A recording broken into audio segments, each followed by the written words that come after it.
A new study finds overdose deaths in pregnant and postpartum women are on the rise. A study was conducted by the National Institute on Drug Abuse and found that overdose deaths tripled in pregnant and postpartum women ages 35 to 44 between 2018 and 2021. So, what could be causing it? Let's bring in Dr. Leanne Roberts Snyder, a board-certified obstetrician and gynecologist in Henry Ford's Department of Women Health Services. Thanks for joining us, Doctor. Thank you so much for having me. So when we're talking about the past few years, any data from the past few years, it's always tempting to look straight at the pandemic and blame it entirely on that. But this data comes from 2018 to 2021, so significantly before the pandemic started. So what can we say is causing this huge rise in overdose deaths? Yes, well, thank you so much for having me on the program this evening. When it comes to overdose deaths, the trend in maternal patients really is following the trend nationally regarding opioid dependency and substance use disorders. So as we've brought in the national conversation, the increased prevalence of opioid use across the country, that also does impact pregnant patients as well.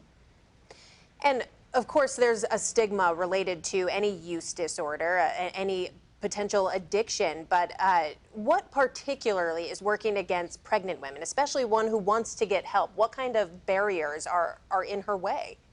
Yes, so there are a variety of circumstances regarding the social determinants of health for these patients. So patients who are using opioids or any substances who are pregnant have a much more difficult time receiving care because many patients are in locations across the country where they're in deserts where there's very few obstetricians. Fortunately, in the state of Michigan, we don't have that problem as much as other parts of the country. There's also fewer centers for addiction and rehabilitation that take pregnant patients. So not only do patients have to find help, but if there is help available, they may not qualify for that help for inpatient or outpatient therapy. So the study also mentions punitive policies as being a potential barrier. What kind of policies are pregnant women or new moms facing? Yes. So in some states that have laws on the books that criminalize substance use during pregnancy, patients can be potentially criminalized for their substance use, which really is a medical condition. And fortunately, in Michigan, we do not have laws on the books for patients who are pregnant that are using at this time, and hopefully we will not. But that is why it is so important for patients, healthcare providers, and the general public to advocate for their friends, family, and loved ones to not be criminalized and to enhance our services to protect our patients and optimize their health during pregnancy. What other factors would help if you could offer advice to a pregnant woman or a new mom who is struggling, if they're afraid of some kind of stigma being, applied against them or of being discriminated? What kind of advice would you give them? So really talking to patients about the fact that opioid use disorder and any substance use disorder is actually a medical condition that needs to be treated. And if they're ready to get help, we can help provide them with the resources for that.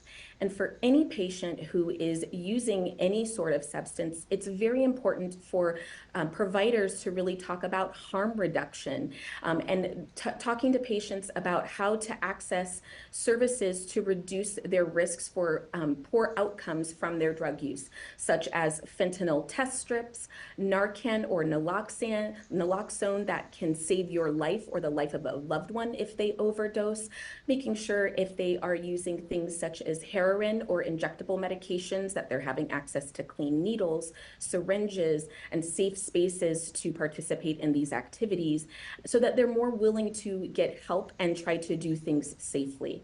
Now, is those things you just talked about, is that something that a woman can talk to her doctor about, or would she need to go to more of an organization, a different kind of person, if they're afraid of these punitive policies? Sure, absolutely. They can absolutely talk to their healthcare professional. Fortunately, the city of Detroit in particular has several wonderful programs that are available if a patient does not feel comfortable with talking to their healthcare professional. There's the Detroit Recovery Project, an organization called Unified, the Community Health and Awareness Group in Detroit. Henry Ford has its own addiction medicine program that can be found at henryford.com. And the Detroit Health Department has information regarding their 313 Hope program. So there's multiple avenues that a patient can reach out to receive help and information and resources. All right, well, I hope anyone watching who is struggling will reach out and access those resources. Dr. Leanne Roberts Snyder from Henry Ford Health, thanks so much for joining us today. Thanks for having me.